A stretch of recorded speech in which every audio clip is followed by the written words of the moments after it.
இரண்டு பக்கத்திலும் பெண்கள். ஆனா பேச போறது ஆணை பத்தி. ஒரே ஒரு மைய கேள்விதான் இந்த ஷோவே. ஆண் சந்தோஷமா இருக்கானா? ஆண் கஷ்டப்படுறானா? இந்த குத்துனாலே ஆண் என்ன வாங்குறது நாட்டுக்கு தெரியும். எப்படி சார் இவ்வளவு கரெக்டா சொல்றீங்க? எப்படி இவ்ளோ எல்லாம் மாறி இருந்த காலத்துல கூட ஒரு குழந்தை ஆணா பெண்ணான்னு பாக்கும்போது ஃபர்ஸ்ட் ஆண் குழந்தைன்னு சொன்னா எல்லாருக்குமே சந்தோஷம். ஏன்னா அது பிரச்சனையே ஃபேஸ் பண்ணாது வாழ்க்கையில. ஐயோ புதுசு புதுசா கிளப்பி விடுறாங்க. ஆண் குழந்தைன்னு சொல்லும் போது தான் எல்லாரோட முகத்திலுமே சந்தோஷம் வருது. ஆணு கூட அப்பதான் சந்தோஷம் வருது. ஆனா நீங்க சொன்னதுல கொஞ்சம் ஒரு மாறுபட்ட கருத்தும் உண்டு. இன்னைக்கு பெண் பிள்ளைகள் பிறக்குதாங்கிறதுல கூடுதல் சந்தோஷப்படுறாங்க. பாத்தியில ப்ராடக்ட்ட 30 வருஷம் எக்ஸ்பீரியன்ஸ். எந்த பெர்ஸ்பெக்டிவ்ல இருந்து ஆண் இன்னைக்கு ஹாப்பியா இருக்கான்னு நீங்க ஃபீல் பண்றீங்க? அவ்வளவுதான் சார்.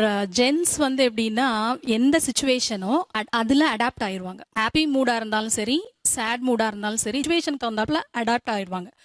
சோ அதனால அவங்க ஹாப்பியா இருக்காங்க. நீ ஊர்த்தமா உன் நல்ல மனசுக்கு நீ தான் ஜெயிப்ப. இயற்கையாவே அவங்களுக்கு உடல் வலிவு ஜாஸ்தி. இது வந்தாலும் அவங்களுக்கு தாங்க முடியும். இரக்க சுபாவம் ரொம்ப கம்மி. உடல் பலம் அதிகமா இருக்கு, ஆனா இரக்கம் இல்லங்கறத ஒத்துக்க முடியாது.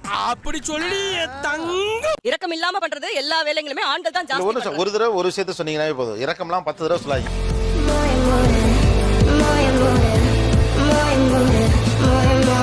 எத்தனை பாலியல் கொடுமைகள், வன்கொடுமைகள், நம்ம டைவர்ஸ் அதை அப்படி சொல்ல போனா உதாரணங்கள் எத்தனையோ பெண்களை நம்ம சொல்லலாம். இப்போ நம்ம சின்ன சின்ன விஷயம், ஒரு சிக்கன் ஸ்டால் மட்டும் சொல்லாமே அந்த கொலை தொழில் புரியவங்க யார் பண்றாங்க? மெஜாரிட்டி ஆண்கள் தான். என்னடா முட்டாத்தனமா பேசிக்கிட்டு இருக்க முட்டா பயல.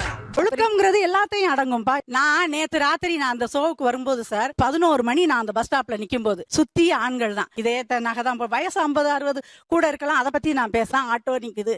ஒழுக்கக்கேடானவங்களா இருந்திருந்தா எனக்கு அங்க என்ன நடந்திருந்தாலும் யாருக்கும் தெரியாது. நீ கேட்ட ஒவ்வொரு கேள்வி என்ன செருப்பால் அடிச்ச மாதிரி இருக்குடா. சார் பஸ்ல யாரும் உரசிட்டு போறதே இல்லையா? பஸ்ல போறவங்களுக்கு தான் அது கஷ்டம் தெரியும். அவங்களுக்கு வேணா அது நடந்திருக்கலாம். எனக்கு நடந்திருக்கு. பஸ் ஸ்டாண்ட்ல போய் நின்னு பாருங்க, அப்பதான் தெரியும் அந்த ஒழுக்கம் என்னன்னு. அவங்க அம்மா வயசுல இருக்காங்க. நைட்ல தனியா டிராவல் பண்ணி பாருங்க, நம்மள எப்படி பாக்குறான்னு தெரியும்.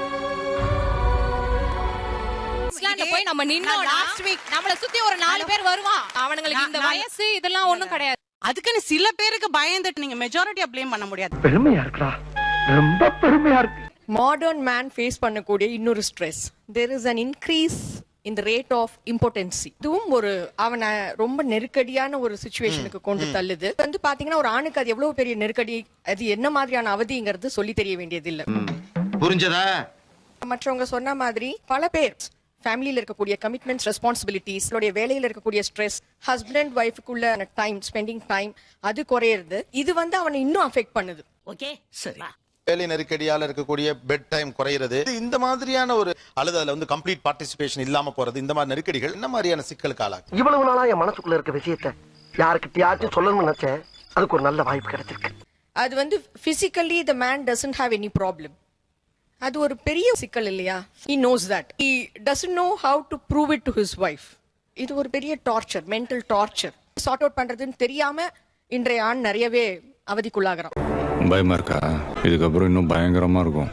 பொறுத்தவரை எந்த ஒரு உடல் ரீதியான பிரச்சனையாட்டும் இல்ல மனோ ரீதியான பிரச்சனையாகட்டும் அம்மா கிட்ட மாமியார் கிட்ட டப்படப்படன்னு பேசி விட்டுருவோம். If I have an itching in a private place, I'll just like that talk very openly.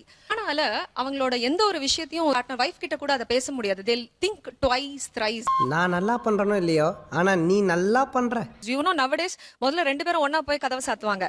இப்ப வைஃப் பாட்டுக்கு முன்னாடி போவாங்க. அதுக்கப்புறம் இவர் 12 மணிக்கு நியூஸ் பாப்பாரு, லேப்டாப் நோண்டுவாரு, டிவி பாப்பாரு, கிரிக்கெட் பாப்பாரு, பொறுமையா போய் படுப்பாரு. 4 மணிக்கு எழுந்து பார்த்தா கூட திடீர்னு மொபைல்ல உட்கார்ந்திருப்பாங்க. அப்படிங்களா? ரொம்ப சந்தோஷம். இது மாதிரி எங்கேயும் ஒரு பெண் சொல்லி நான் கேட்டதில்லை. ஆக்சுவலா இந்த ஒரு ஷோல ஒரு பெண் ஓபனா பேசுறாங்க. நீ என்னால ஷோ மேல ஒரு ட்ரஸ்ட் இருக்கவும் அவங்க அதை அந்த வெளிப்படையா சொல்றாங்க. கரெக்ட்பா. Forget about importance. எங்க அப்பாக்கு முதல்ல இருந்த சீசன்ல sex is a stress burster, outburst for them. ஒரு 30 நாள் லைஃப்னா their frequency is reduced nowadays. அவங்களால நார்மலான ஒரு இதுல லீட் பண்ண முடியல. ஸ்ட்ரெஸ் பஸ்டரா இருந்த ஒரு விஷயம் இன்னைக்கு ஏன் அதே ஒரு ஸ்ட்ரெஸ்ஸா அவங்களுக்குள்ள ஏறிடுச்சு? அதுதான் என்னோட क्वेश्चन. Good question. நம்ம சேனலுக்கு புதுசா வந்தவங்க சப்ஸ்கிரைப் பண்ணி வச்சுக்கோங்க. அண்ணாக்கள் வாழுமிடம் காடு இந்த வீடியோக்கு ஒரு லைக் போடு.